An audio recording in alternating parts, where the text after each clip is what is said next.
तू ही रे माझा मित्र या मालिकेचा प्रेक्षकांना आजचा एपिसोड खूप खतरनाक असा दाखवलेला आहे.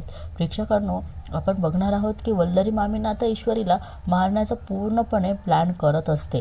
प्रेक्षकांनो, आपण आता सुरुवातीपासूनच बघूया की कसं आणि काय होणार आहे ते. इकडे बिचारा अर्णव खूप टेन्शनमध्ये असतो आणि तिकडे अर्णव बघतो की सगळे डॉक्टर्स वगैरे मिळून ना ईश्वरीची पूर्ण म्हणजे ट्रीटमेंट चालू केलेली असते. आणि जे नवीन डॉक्टर म्हणजे न्यूरोसर्जरी करणारे डॉक्टर जे आलेले असतात ना, ते आता ईश्वरीचे सगळे रिपोर्ट्स चेक करत असतात की तिच्या डोक्याला कुठे मार लागला आहे, कसा लागला आहे हे सगळं. आणि अर्णव मात्र सगळं बघत असतो आणि बिचारा खूप टेन्शनमध्ये आलेला असतो. आणि ते डॉक्टर दुसऱ्या डॉक्टरांना म्हणतात की सगळ्यात आधी आपल्याला इंटरनल ब्लिडिंग थांबायला हवं. आणि डॉक्टर म्हणतात की कम ऑन क्विक. अशा प्रकारे ते डॉक्टर ईश्वरीवर पूर्णपणे ट्रीटमेंट करत असतात. पण प्रेक्षकांनो, अजून एक महत्त्वाचं की अजून ईश्वरीच्या घरच्यांना म्हणजे माहेरी अजून सांगितलेलं नसतं. त्यामुळे आता आपण बघतो की आकाश नम्रताला लगेच फोन करतो. आणि प्रेक्षकांनो, आता नम्रताला म्हणजे सांगितलेलंच असतं ना तिच्या आईने की जास्त बोलायचं नाही किंवा भेटायचं नाही. त्याच्यामुळे आता नम्रता शॉक होती की आकाश सरांचा फोन. आणि नमो म्हणते की हॅलो, हा बोला ना आकाश सर. आणि आकाश म्हणतो की अगं नम्रता, ईश्वरीबद्दल सांगण्यासाठी फोन केला मी तुला. आणि आता बघा, इकडे असं बोलल्यानंतर थोडं हिला काळजी वाटते आणि ती म्हणते की काय झालं इशूला. आणि प्रेक्षकांना बघा, आता आकाश झालेला सगळा प्रकार सांगत असतो की मुंबईच्या आउटसाईडला म्हणजे जंगलामध्ये ना ईश्वरी कोणाला तरी भेटायला गेली होती आणि तिच्यावर जबरदस्त असा हल्ला झाला आणि ते आता हॉस्पिटलमध्ये ॲडमिट आहे आणि तिची कंडिशन खूप क्रिटिकल आहे. असं सगळं त्या आकाशने नम्रताला सांगितलेलं असतं. आणि नम्रता हे ऐकल्यानंतर तिलासुद्धा आता खूप घाबरायला होतं आणि खूप म्हणजे अस्वस्थ झालेली असते. ती म्हणते की आकाश सर, इशूला काही होणार तर नाही ना. आकाश म्हणतो की नम्रता प्लीज रडू नको, प्लीज काम डाऊन. तो म्हणतो की देवावर विश्वास आहे ना तुझा. नमू म्हणते की आणि आकाश म्हणतो की प्रार्थना कर मग. आणि आकाश म्हणतो की तू हॉस्पिटलला ये, मी पण पोहोचतोय. आणि प्रेक्षकांनो, इकडे आता आपण बघतो की हा राजेश ना ती बॅग उचलत असतो आणि त्याच्यामध्ये म्हणतो की एखादी नोट तर नक्कीच सापडेल. आणि तेवढ्यात आकाशचा फोन अंजलीच्या फोनवर येतो. हा राजेश अंजलीची बॅग उचलून म्हणतो की एखादी तर नोट नक्कीच सापडेल. आणि तेवढ्यात फोन म्हणजे फोन येत असतो. आणि हा राजेश बघा चिडचिड करतो, खर्च वाढलाय आणि इन्कम काहीच नाही. त्यात हिच्या डॉक्टरकडे गेल्यावर परत किस्सा रिकामा होणार, घरातच हात मारावा लागणार आहे. आणि बघा प्रेक्षकांनो, त्याच्यामध्ये पर्स असते आणि त्या पर्समध्ये त्याला पैसे सापडतात. आणि बघा, तो खुशाल ते पैसे घेऊन घेतो आणि म्हणतो की एवढे तर एवढेच. आणि परत ती बॅग व्यवस्थित ते कपडे म्हणजे व्यस्तच करतो, जसे कोंबतो आणि ती बॅग बंद करतो. आणि बघा, बाहेरचं काम आणि घरात फोन ठेवून गेलेली माझी बावळट बायको. आणि म्हणतो की कोण सारखं फोन करतंय. आणि बघा, आता आकाशचा फोन असतो आणि राजेश म्हणतो की आकाशचा फोन. आणि बघा प्रेक्षकांनो, इकडे आता आकाश फोनवर कोण आहे याची शहानिशा न करता डायरेक्ट आता त्या म्हणजे राजेशला सगळ्या गोष्टी सांगत असतो की ईश्वरी अशा ठिकाणी गेली होती, तिला कोणीतरी तिथे म्हणजे फसवून बोललेलं होतं, तिच्या आता डोक्याला खूप जास्त मार लागलेला आहे, ती हॉस्पिटलमध्ये ॲडमिट आहे. म्हणजे हा सगळा झालेला प्रकार आहेत ना. आता हा आकाश राजेशला सांगत असतो. पण राजेश बघा इथे पण थोडासा गेम खेळतो त्या आकाश. आणि बघा, हा राजेश मनोमन म्हणतो की माझ्या इंदोरी जिलेबाच्या बाबतीत एवढं सगळं घडलं आणि मला यातली काहीच खबर नाही. आणि हा राजेश म्हणतो की या बातमीबद्दल सगळी माहिती काढल्याशिवाय ही बातमी काही अंजलीपर्यंत पोहोचायला नको. आणि तिकडं आकाश म्हणतो की हॅलो दी, ऐकलंस ना. आकाश म्हणतो की अगं दी, आता तरी ये प्लीज, अगं दादाला तुझ्या सपोर्टची गरज आहे. आणि बघा, हा राजेश आता मुद्दाम नाटक करतो आणि म्हणतो की हॅलो अंजली, ऐकलंस ना, आकाशचा फोन आहे, ईश्वरी सिरियस आहे. अगं अंजली, असं काय करतेस एकदा. आणि हा राजेशच बोलतो बरं. आणि हा राजेश म्हणतो की हॅलो आकाश, अरे अंजली म्हणते की तिला तुझ्याशी बोलायचं नाहीये. आणि हा राजेश म्हणतो की सॉरी, ठेवतं हा फोन. आणि बघा, हा आकाश म्हणतो की स्ट्रेंज, दीदी एवढी इन्सेंटिव्ह नाहीये, म्हणजे एवढं कळूनही ती भेटायला नाही म्हणते. आणि आकाश म्हणतो की दादाला कळलं तर खूप वाईट वाटेल त्याला. आणि राजेश म्हणतो की कमाल आहे, मी घरातून बाहेर काय पडलो म्हणजे इंदोरी जिलेबीचे दिवस पालटले. आणि प्रेक्षकांनो बघा, आता ही लगेच दरवाजातून येते राजेश. लगेच हा राजेश म्हणतो काय अंजली तू भाजी आणायला मला सांगायचंच ना. आणि आता अंजली म्हणते की अहो तुम्ही होतात कुठे घरी, नशीब तुमच्याकडे एक किल्ली तरी होती. आणि हा राजेश म्हणतोय हो हो ना ग, आत्ता जस्ट आलोय, घे पाणी पाणी पी.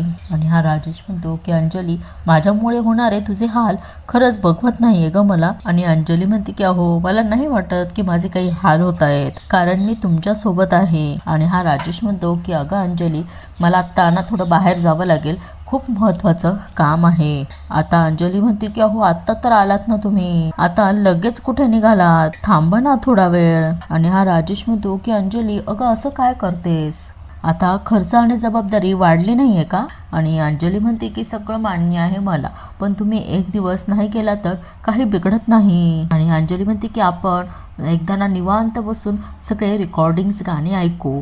आणि हा राजेश म्हणतो की बरं बरं राणे सरकार, तुम्ही म्हणाल तसं. अंजली आता आनंदाने म्हणते की थँक्यू आणि त्याला मिठी मारते. आणि बघा हा राजेश म्हणतो की तिकडे रिया माझी वाट बघते, नाही गेलो तर ती जीव घेईल माझा. आणि बघा हा राजेश म्हणतो की त्यामुळे आता तुला बेशुद्ध करायचं औषध परत द्यावंच लागेल. आणि हा राजेश बघा काय म्हणतो की तुझं प्रेम असं उतू गेलं की इलाज राहत नाही ग काही माझ्याजवळ. आणि प्रेक्षकांना बघा आता हा आकाश सुद्धा हॉस्पिटलमध्ये पोहोचलेला असतो आणि तो सारखा फोन करत असतो. आणि आजी बघा त्याला आकाशला बघितल्यावर त्याच्याजवळ जातं आणि म्हणते की अंजुला कळवलंत ना, येते ना ती निघाली आहेत ना. आणि प्रेक्षकांनो आकाशचा चेहरा बघताच आता अर्णव आणि मामाला कळून जातं. आणि आजी म्हणतात की अरे आकाश मी काय विचारते, अंजू येते आहे ना.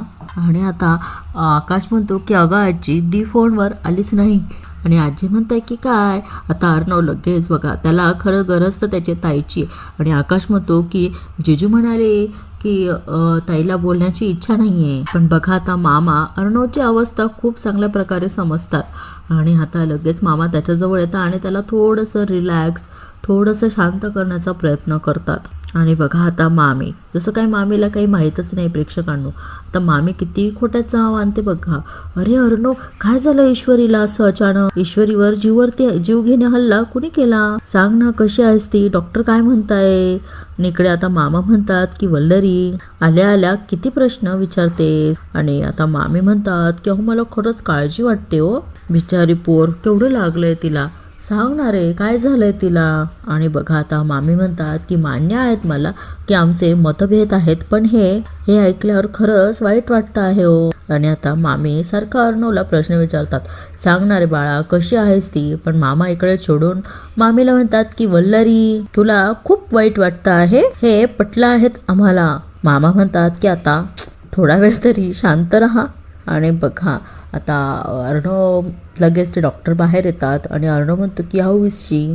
डॉक्टर म्हणतात की फ्रँकली बोलायचं झालं तर तिची कंडिशन खूप क्रिटिकल आणि सिरियस आहे. आणि बघा डॉक्टर डायरेक्ट त्यांना म्हणतात की आता काही सांगू शकत नाही. हे ऐकल्यावर मात्र अर्णवच्या पायाखालची जमीन सरकते आणि त्याला खूप मोठं म्हणजे दुःख झालेलं असतं प्रेक्षकांनो. आणि आता डॉक्टर म्हणतात की बघू काही तासात काही फरक पडतो आहेत का, आमचे प्रयत्न चालूच आहे. आणि डॉक्टर म्हणतात की तुम्ही देवाकडे प्रार्थना करा, एवढंच मी तुम्हाला सांगू शकतो. प्रेक्षकांनो इकडे आता ईश्वरीची कंडिशन क्रिटिकल असताना अंजलीला यातलं काहीच माहीत नसतं. आणि इकडे हा राजेश त्या अंजलीसाठी छान अशी खीर बनवत असतो, जेणेकरून त्याला त्या खिरीमध्ये ते बेशुद्ध होण्याचं औषध टाकता येईल. आणि बघा खीर बनवता इथे ह्या राजेशला फोन येतो. आणि बघा राजेश म्हणतो की आला ATMचा फोन आला. आणि हा राजेश म्हणतो की ही काही ऐकणार नाही आणि माझी बावळट बायको मला काही सोडणार नाही. आणि तिकडे ती रिया म्हणते की सर्वेश तू आज येतोय म्हणजे येतोय, मी आज काहीही ऐकून घेणार नाही. हा राजेश म्हणतो की हो हो ग मी येणारच होतो, पण काय झालं ऐकून घेशील का जरा. आणि आता ती रिया म्हणते की हे बघ मला काहीच एक्सक्युजेस ऐकायचे नाही आहेत. आणि हा राजेश म्हणतो की हो अगं, पण तेवढ्यात अंजली आवाज देते की अहो. आता त्याला असं वाटतं की रियाने तो आवाज ऐकू नये की ती अहो बोलली की काय. आणि प्रेक्षकांनो हे जर रियाला कळालं तर माहिती याला की आपल्या लाईट लागणार. लगेच तो रियाला म्हणतो. आणि बघा आता राजेशकडे दुसरा पर्यायच नाही, तो म्हणतो की ओके येतो बेबी. आणि इकडे ही म्हणते की लव्ह यू बेबी. आणि इकडे ही अंजली म्हणते की काय करतायत हो. ती म्हणते की अहो काय करतायत, काय मस्त सुगंध येते हो. आणि हा राजेश म्हणतो की आमच्या राणी सरकारांसाठी जायफळ वेलची घातलेली खीर बनवतोय. अंजली म्हणते की खीर, आणि हा राजेश म्हणतो की खूप आवडते ना तुला, म्हटलं आज बायकोला काहीतरी सरप्राईज देऊयात. आणि अंजली म्हणते की काय हो तुम्ही. आणि बघा आता अंजलीचं अजून प्रेम होतो जातं. ती त्याला मागून हक करते आणि म्हणते की तुम्ही सोबत असताना मला बाकी कसलीच गरज नाही आहे, खूप सुखात आहे मी तुमच्यासोबत. आणि प्रेक्षकांनो इकडे बघा हा राजेश ना खिशातनं ती बेशुद्ध म्हणजे औषध असतं ते काढतो आणि म्हणतो की अशी सुखात झोप रात्रभर. आणि राजेश म्हणतो की तू झोपली की मला माझी कामं करता येतात. तुझ्यातला आणि तुझ्या भावातला दुरावा कायम टिकवून ठेवण्यासाठी सतत काहीतरी करत राहायला हवं आहेत मला. आणि हा राजेश ते औषध टाकून नंतर म्हणतो की अंजली कशी झाली माहिती नाही मला, पण हाय होप की तुला आवडेल.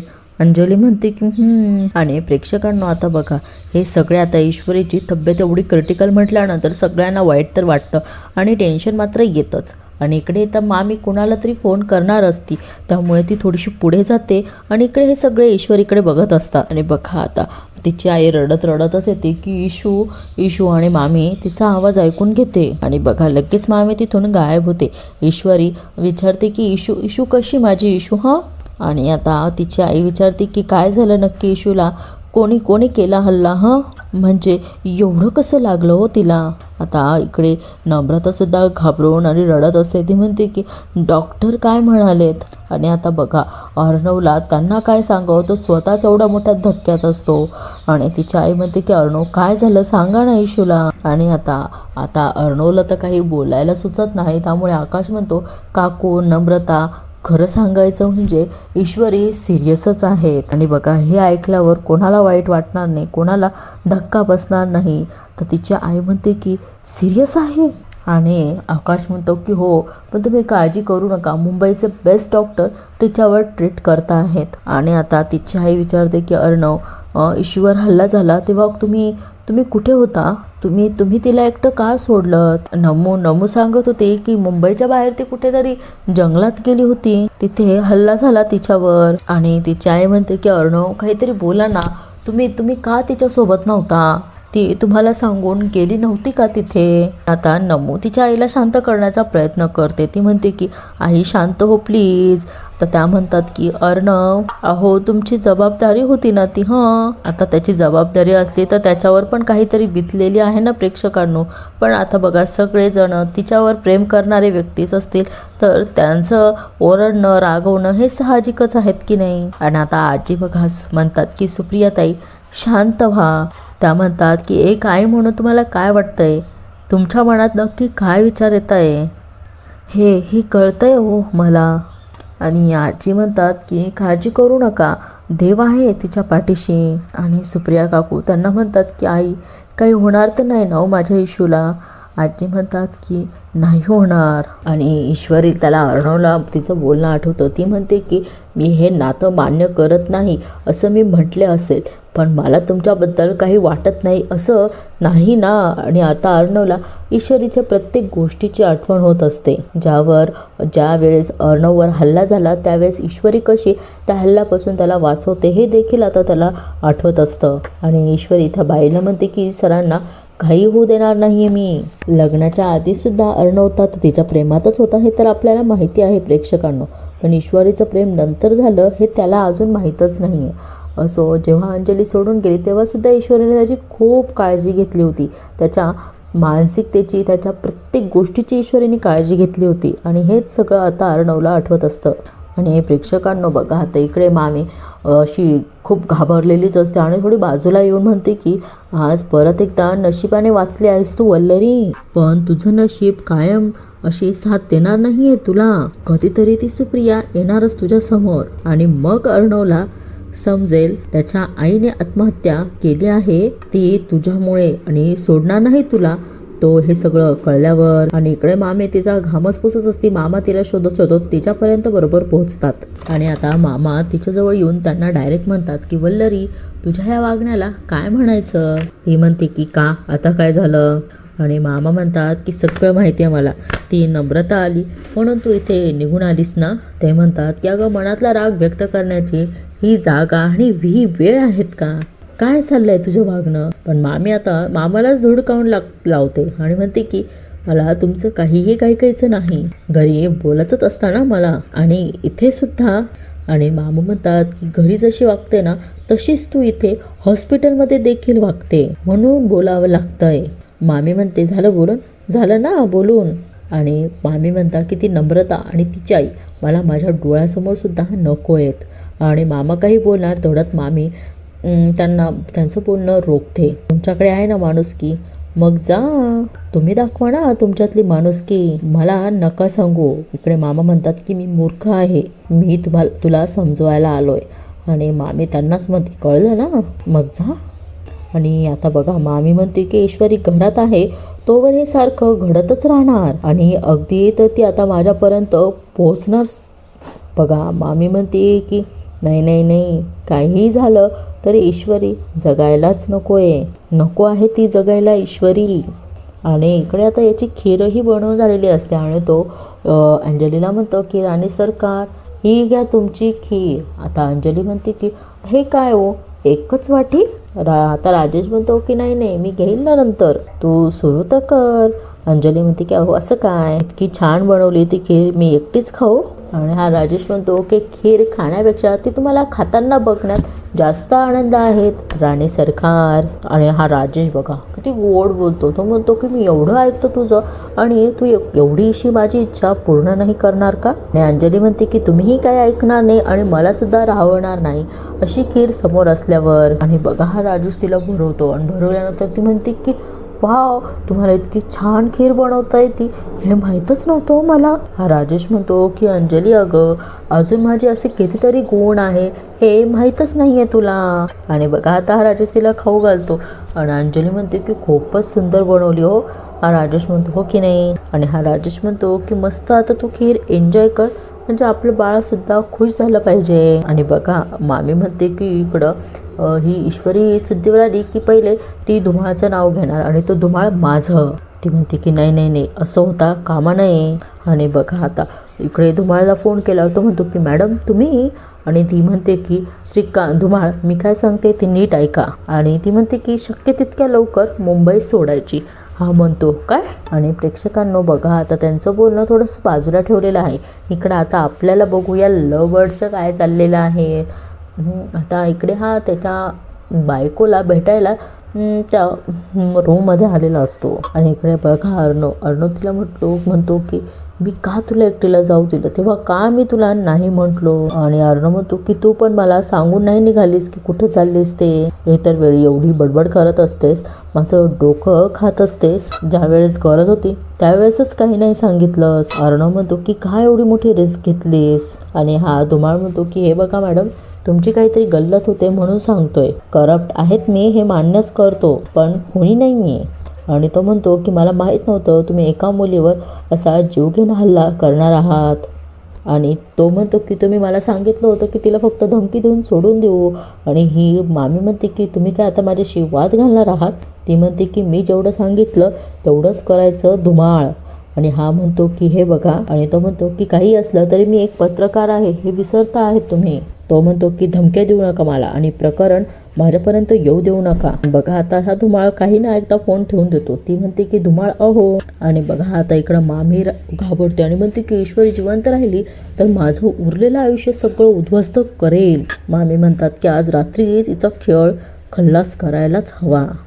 इकडे अर्णव म्हणतो की मी सिंदूर तुला काही झालं तरी मी सहन नाही करू शकणार, प्लीज डोळे उघड. आधीच ताई घर सोडून निघून गेली आहे, आपण तिला एकत्र घरी आणणार होतो ना, मला गरज आहे तुझी. आणि अर्णव म्हणतो की उठ प्लीज प्लीज उठ लवकर. आणि उठ माझं डोकं खाबडबड कर, प्लीज डोळे उघड प्लीज. म्हणतो की प्लीज मी सिंदूर प्लीज. आणि इकडं अर्णव आता तिचा हात असा डोक्याशी घेऊन रडत असतो.